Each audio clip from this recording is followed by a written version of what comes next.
कभी नाम था बाहुबली के बेटे का, कभी नाम जुड़ा एक जघन्य हत्याकांड से।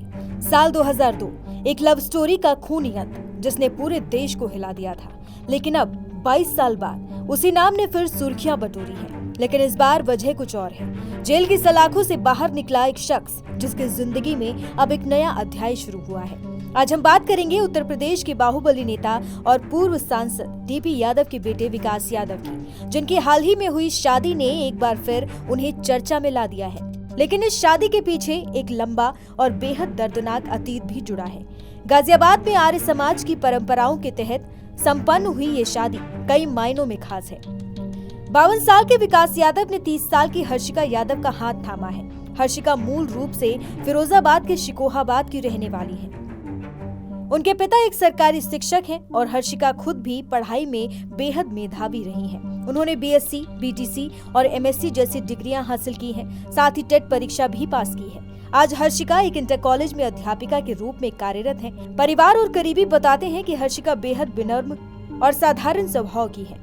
ये शादी ऐसे समय में हुई है जब विकास यादव अपने जीवन के एक बड़े कानूनी संघर्ष से गुजर चुके हैं। इस विवाह को सादगी से संपन्न करने पर दोनों परिवारों ने जोर दिया।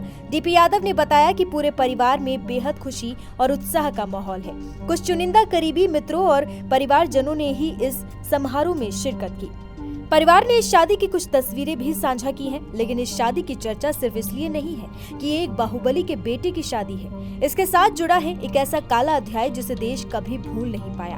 हम बात कर रहे हैं साल 2002 के बहुचर्चित नीतीश कटारा हत्याकांड की। ये वो मामला था जिसने देश की न्याय व्यवस्था को हिला दिया था।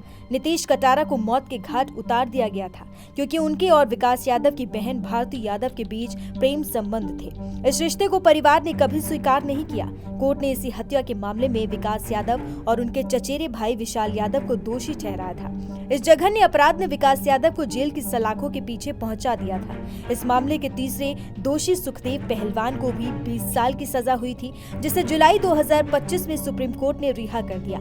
हाल ही में विकास यादव की अंतरिम जमानत का मसला भी चर्चा में रहा। दिल्ली हाई कोर्ट ने 22 अगस्त 2025 को उनकी अंतरिम जमानत बढ़ाने से इनकार कर दिया था, जिसके बाद विकास ने सुप्रीम कोर्ट का रुख किया। अपनी मां की बीमारी के आधार पर मिली अंतरिम जमानत को 1 सितंबर को 1 सप्ताह के लिए बढ़ा दिया गया है।